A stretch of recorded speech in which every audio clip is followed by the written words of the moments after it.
দিনটা ছিল আমার মেয়ের জন্মদিন। সেই উপলক্ষে সকাল থেকে উঠে সবাই কাজবাজ শুরু করে দিয়েছে। আমিও এখানে সকালে উঠে স্নান টান করে আমার মেয়ের জন্য ক্ষীর বসিয়ে দিয়েছিলাম। আজকে সমস্ত সব কিছু রান্না করে আমরা অরফেনেজে যাব। এখানে আমার ক্ষীরটা হয়ে গেছে, এখানে সমস্ত কাঁচামাল রেডি। এখন আমাদের ওপরে রান্না হবে। এখানে সব রান্নার তোড়জোড় চলছে। ছোটদের জন্য আমি একটুখানি চিকেন নিয়ে নিলাম, আলাদা করে চিকেন স্টু করবো বলে।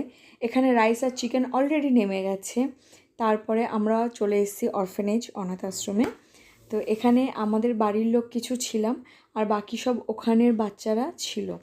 এরা হলো আমার ফ্যামিলি মেম্বার্স, যারা আমার দিক থেকে গেছিলো।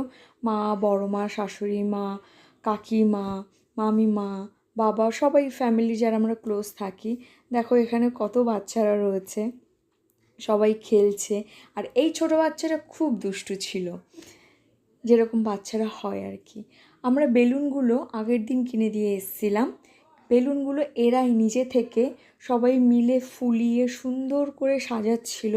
আমিও ভাবলাম যে যাই, ওদের হাতে হাতে যদি কিছুটা হেল্প করা যায়। মানে কতটা এদের মনটা পরিষ্কার, যে কী আছে অন্যের বার্থডে, তাতে কি, ওরা নিজেরা সবাই মিলে একসাথে বেলুনগুলো ফুলিয়ে সবাই আনন্দের সাথে কত সুন্দর সাজাচ্ছিল।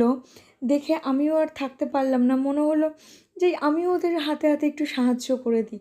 কত সুন্দর নিঃস্বার্থভাবে আমার মেয়ের জন্মদিনে ওরা বেলুন সাজিয়ে দিচ্ছে। একটা আলাদাই ফিলিংস মানে কাজ করছিল ওই সময় আমার মধ্যে।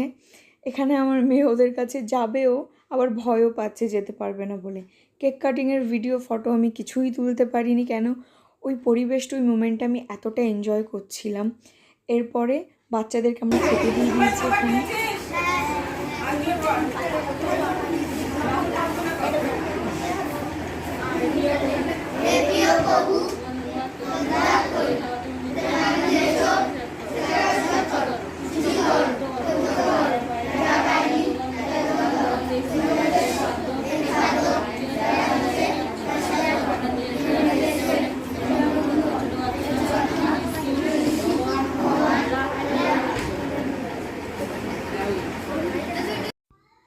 অনেকটা দেরি হয়ে গেছিলো। এখানে আমি আমাদের বাড়ির বাচ্চাগুলোকেও সবাই খাইয়ে দিচ্ছিল। আর দেখো সবার হাতে একটা করে ফোন। আর আমার মেয়ে শান্ত থাকতে পারবে না, সবার হাতে একটা করে ফোন দেখে এখন ওরও বায়না আর চিৎকার শুরু। যাই হোক, এই প্রথম কাউকে খাইয়ে ভেতর থেকে এতটা তৃপ্তি আর শান্তি পেলাম। দিনটা সত্যি খুব ভালো কাটলো।